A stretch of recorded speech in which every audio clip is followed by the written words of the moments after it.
still trying to process it all.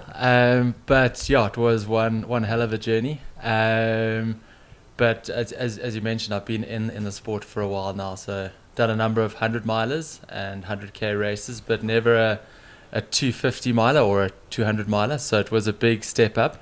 But I have done quite a few projects over the last few years, like FKT attempts and running for multi-days. So I really felt that like Cocodona was an amazing blend of kind of combining both an adventure and a race, and that's what like really intrigued me about it. And then also just to see if I could actually go the distance. So yeah, I guess that's a bit of insight into kind of why I kind of wanted to run Cocodona. But then yeah, the race itself, absolutely mind-blowing, just an incredible experience. Some pretty tough conditions. I was expecting it to be a little bit warmer and more sunny. I was pretty stoked with coming out of our South African summer that I'd got the great heat training in. But obviously, yeah, conditions changed. But yeah, I think it just added to the experience, except for the soft mud that really sucked. Yeah, that's been a common theme, is everyone has been like, that mud was like the worst part of the entire race. Something you can't really prepare for unless you're wearing ankle weights, I guess, all the time. Yeah, I was pretty close to that. But yeah, I guess also for like, or at least for me, a race of this distance, you're trying to be as efficient as possible. And just with that mud, you just couldn't move. And then you're trying to get it off your shoes and you're sleep deprived and you feel like you should be moving forward quicker. So yeah, that really kind of tested me physically and mentally. Well, this is my first question for you, is that you mentioned you've done a multiple day stage events, you've done big projects. How did that experience translate into something so different from your normal 100-mile races into a 2.5 times that? I mean, you're used to being done mostly before the night sets in, and you just went through 2 nights. Like, how did that training help this experience? Yeah, I mean, I've been competing professionally now for like 18 years, so it's been a while, and I think all those different experiences, whether it's kind of running a 50k trail race or a 100-mile trail race, or doing like projects like running across the Himalayas for 24 days, I think kind of just little snippets of all of that definitely helped going into Cocodona, and also just, I guess, gave me the confidence out there when you're having to make those decisions. So yeah, I think that kind of summarizes that. Yeah, lots of sustained efforts. Claire? Mm-hmm. Yeah, I was wondering if you could maybe talk to us a bit about how your training for this has been different than it was for maybe like 100 mile or something. Also, how your training has changed as you've been in the sport, as you said, for 18 years. So. Yeah, so I'm currently coached by Jason Coop. So yeah, geez, he had me doing a ton of running. I think I was moaning for a lot of the time at him that it was too much, but he just said for Cocodona, like, you need to be able to cover a lot of distance and do lots of running training. So I mean, I think from like January basically until like 2-3 weeks out from the race, did some really big blocks of training. But also, like, having said that, I also really started to like dial down my pace, just to try and get into that kind of Cocodona groove and really try and be as race specific as possible. And I live in Cape Town, South Africa, so we've just come out of summer, so yeah, we had quite a hot summer, so that was perfect training. And even a lot of our terrain and areas I could train were pretty similar to the Cocodona course. So I mean, I felt that was really cool. I mean, often when I go and do races in Europe or other places, you'd like trying to find places to train, or you have to like travel there like well in advance, where yeah, I felt like my training was pretty on point. And then yeah, like looking back at my training, I definitely feel like there was a phase maybe earlier on in my career where it was just like get as much volume as possible. And then I think it was about 2012 where I started to be probably a little bit more smart And I mean, I think the sport's just evolved so much now. I mean, when I first started running, it was just like the guys would just run for like 2 hours a day and then line up at a 100-mile race. Where I think from about like 2012 onwards, like guys would actually start doing specific sessions and tempo runs and like start actually being specific for races. So yeah, my training has definitely changed a lot. And then also I do quite a lot of like strength and mobility work now, which I find has really helped and given me a bit of longevity. Yeah, I mean, longevity is kind of a, to say the least, with that many years in the sport and that much success. I mean, continued success. One thing that you've mentioned previously that I'd love to hear you expand on a little bit is you were excited about Cocodona because it was like the first race in a long time that gave you this new like reanimation towards training and excitement to the race. And you know, I myself have been in the sport for a long time, and I know that like once you sign up for so many 100-milers, you're like, do I really have to go there again? Like, can I really get that out of myself? And you know, legends like Scott Jurek have said the same thing of like, I just don't have it in me to go to the well that deep again and continue to do it. But this reinvigorated something in you. Can you speak to that a little bit? Yeah, for sure. I think like definitely like what you said, I felt like last year that maybe I'd burnt all my matches and I just really just didn't, as you say, like have that fire to go to the well. I mean, you can finish a race, but if you want to do well, and just with how the sport's evolved now and how competitive it is, you really need to go to the well. And I felt like I'd lost that, but it was just really cool from like the moment I entered Cocodona, or actually followed last year's race. It just like really intrigued me and got me excited and amped again. And I mean, I felt like my training for Cocodona over the last 4 or 5 months has probably been some of the hardest training I've done, but just really enjoyed the process. It's been really cool and just like really kind of lit that flame again and got me excited. And I mean, I think that's what's so cool about our sport, that there's so many like different things you can do. And I think throughout my career I've tried a lot of different events, projects, FKTs, and I mean I think that's a big reason why I'm still in the sport, that keep finding new and exciting things to do. And also, I mean, it keeps forcing me to evolve and hopefully improve. So, yeah, really, really grateful to Jamil and Cocodona. Do you ever, I mean, I know you just finished this one, but do you see yourself doing more 200 plus milers, like tour or something? I've spoken about tour, but I like going back to what I mentioned about training. I mean, having a family now, it's really, I do prefer training at home, and obviously tour is big mountains. We don't have anything like that in Cape Town or the surrounding areas, so I'd need to spend a lot of time in Europe. So yeah, I think if I gave another 200 miler a crack, it'd probably be potentially back here again, or something a bit flatter and runnable. But yeah, I mean, I haven't even thought about the future. I mean, I just pretty content with how things went during the race, and just soaking it up and just enjoying the moment. I think for me, like looking back on my career, I think like early on in my career, often like you'd do well at a race where you'd be happy, and then it's like, cool, what's next? And you move on to the next thing, and you kind of don't really enjoy the moment. So kind of being a bit older and wiser now, trying to just enjoy the moments.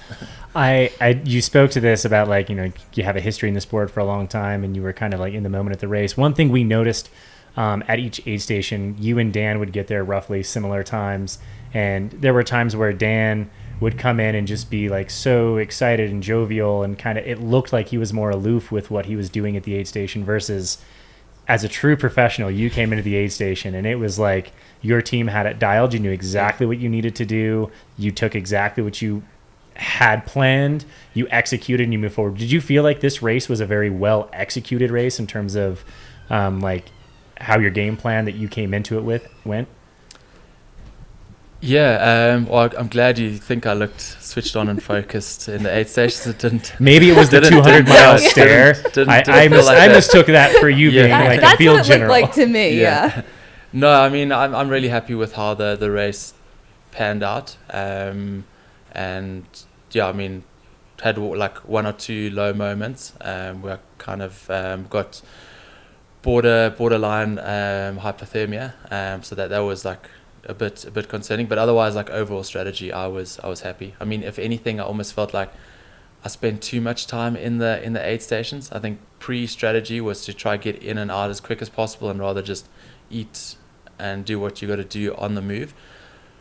But geez, like 250 miles is such a long way. Like I just really looked forward to seeing my crew there, and like it's so nice that just for like those few minutes you can actually just switch off from kind of putting one foot in front of the other, and like crack a few jokes, and have a bit of fun. So I mean, I really enjoyed the aid stations. I mean, having my crew out there definitely kept me going. You had a pretty A-class crew out there. You spent quite a few miles with Lucy Bartholomew, which we'll have her in later today to chat with her. So we'll get the real details of what happened. So you can say whatever you want now. Yeah. We'll She'll know throw the you under truth the bus soon later. enough. And we all know Lucy has no problems tell us exactly how it went. Yeah, it seems like you had a great crew out there, and like how beneficial is it to have people like Lucy and the rest of your crew who are so dialed and they know this so well? Can you speak to that at all? Yeah, I mean, I'm very lucky with my crew. I mean, the crew chief, Rainer Cressel, most of my projects I've done with him. So I mean, we've been through some extreme highs and lows and kind of near-death experiences. So he knows me really well. So I mean, I trust him with my life. So to have someone like him, and then as you mentioned, Lucy, Christian, Matt, and the Salomon team there was really cool. And like I said, I think for me, like when I look back on this experience, it's gonna be like I don't feel it was just about me getting to the finish line. I think it was about the whole team working together and pulling this off. There's that African proverb, like if you wanna go fast, go alone, but if you want to go far, go together.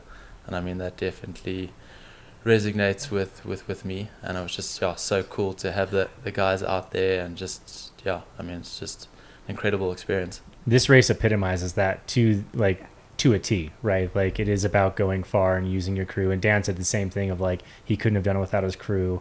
Rachel Intrican said the same thing, where it's just like having that crew is everything. And those few moments in between battles out there on the course of just a little reprieve to just rest your mind for a second and to check out, to check back in, seemed invaluable. I have one more question for you, and then I can turn over to Claire. I might have another one after this, but one more question is, what was your favorite part of the course? I mean, I'm sure you don't remember most of it at this point. Yeah. You might take a few more days to gather. But was there anything that stuck out to you of like, wow, this is Cocodona right here? Yeah, I guess the first part of the course was quite cool. Maybe it was just because I was fresher and running a bit quicker, but I mean, that was cool. And then also the Sedona area, so where you kind of climb just before you drop down into Sedona Campground aid station. I'm trying to think of the exact area, but it was just insane, like the views you get of like the red rocks, and that was really cool. I mean, I think those are probably two of the highlights. Obviously Eldon Mountain is pretty epic, but I think at that point in the race, You're like, a little tired at I that know, I was point. a bit over it. Lucy was cracking the whip, so I was just like head down and just hang on for dear life. Yeah, Jamil said that he took you guys up the more runnable portion and got you guys down the more technical portion. Which is that's pretty cruel. Like coming that descent. Well, we talked to Jeff Browning, and we were like, yeah, apparently this section's runnable. And he laughed, and he's like, yeah, I ran it, but I didn't run it with 240 miles on my legs. He's like, I just ran it the other day, but not that tired.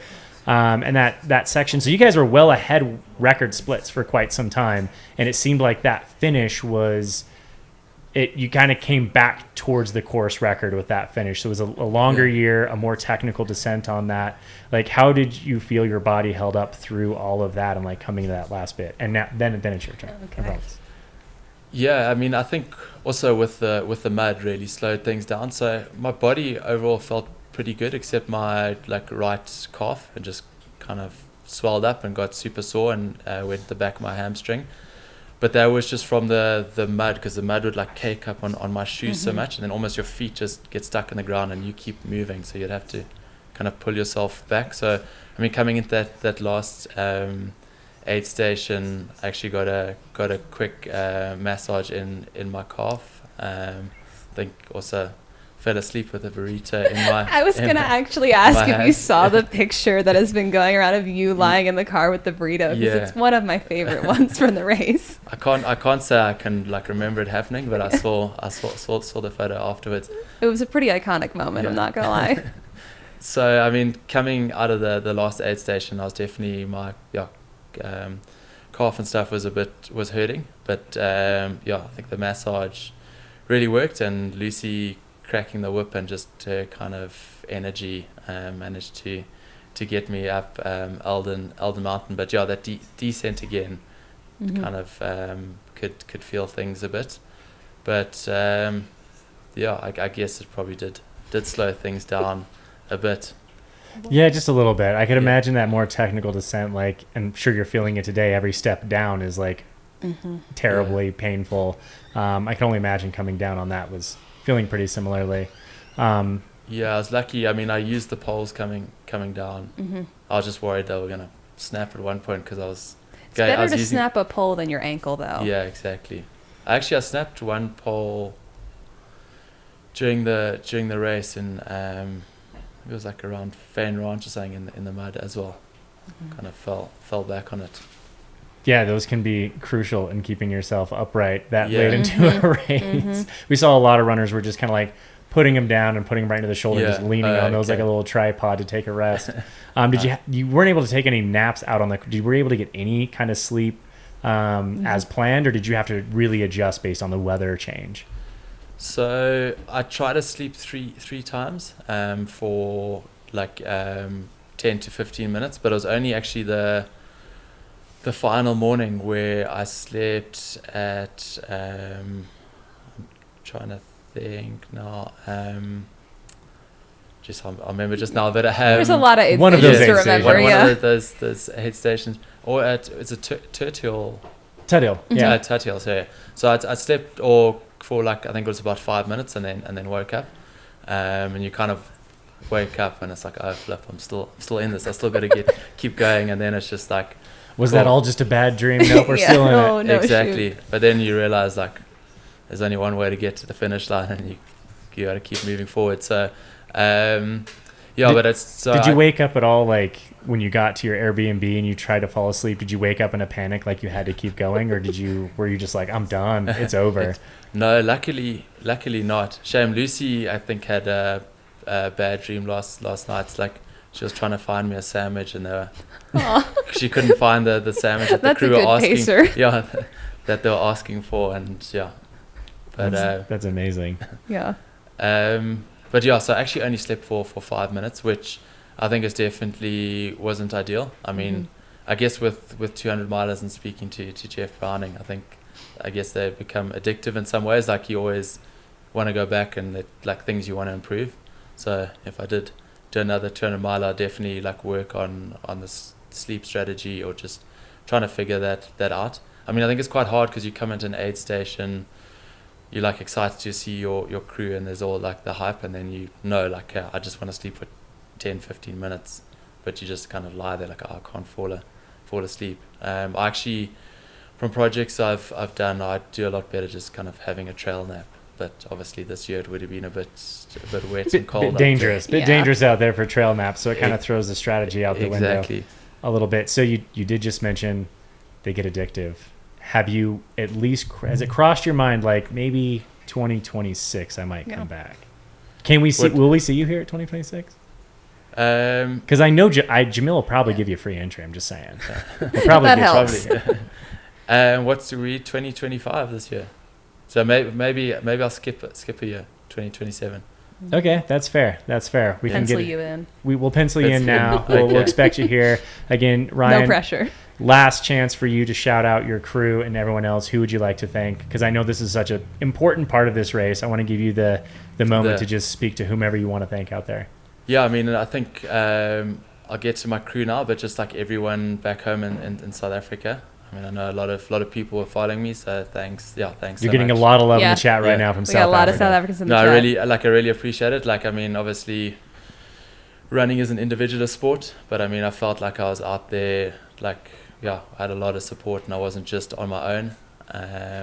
So yeah, all the people back home in South Africa, like friends and family, and then yeah, just the crew out here, Reno, Lucy, Christian, Matt, Emily, Aitor, and the whole Salomon team. They put a lot into Cocodona this year, so just incredibly grateful. And like I said, there's no ways I would have made it back to Flagstaff if it wasn't for them. Awesome. Well, we'll let you get those swollen ankles up so you can rest and recover a Yeah. little bit. Start getting prepared for Yeah. 2027 Training Cocodona. starts tomorrow for Right. 2027. I'll start the eating training tomorrow. Yes, Yeah. exactly. Where- Hey, eating is training. Where do we Exactly. get to see you next? Do you have any plans coming up where people can look forward to seeing you? To be honest, like my main kind of goal of the year was Cocodona, so I just wanted to kind of get through that, respect the distance, and see how I feel. But yeah, I'm sure I'll kind of line one or two things up. I mean, I'd love to get out to Hard Rock at some point. So I need a qualifier or I have to do a race to qualify. So I might look How at does something like that. Cocodona not count as a qualifier Yeah, I for feel like Hard it Rock? Yeah. should be I at gotta this talk to point. Dale. I gotta talk Yeah. to Dale about Gotta that. work on All that. I think so. I'd be happy. I'm getting you a Petition retroactive for that qualifier. now. Yeah. But yeah, otherwise, yeah, just kind of take it as it comes. Like I said, just kind of pretty much in the moment. But I'm sure when I get on the plane tomorrow evening, I'll start to dream Start up some browsing new things. Yeah. Exactly. That's a lot of time to think. Well, Ryan, thank you so much for taking the time. I know that they've got the finish line up right now, and this is being broadcast there. So thanks for putting on a show for all of us. We're all appreciative. I've heard nothing but people were just so impressed by what you were able to do out there. Thanks so much, and yeah, just thanks to you guys. I mean, yeah, I've heard I didn't get to watch a lot of the coverage. You weren't obviously. watching Busy. while you were running? You should, next time, get in the chat while you're out there. Yeah, cool. No, but no, I've heard it's like absolutely phenomenal. So, well done, guys, and thanks for an incredible experience. And yeah, big high fives to Jamil, Steve, and the team. Like a really, really epic experience. Can highly recommend Cocodona. Awesome. Well, thank you so much. Go rest, and we'll see you down the road. Awesome. Thank you. Yep.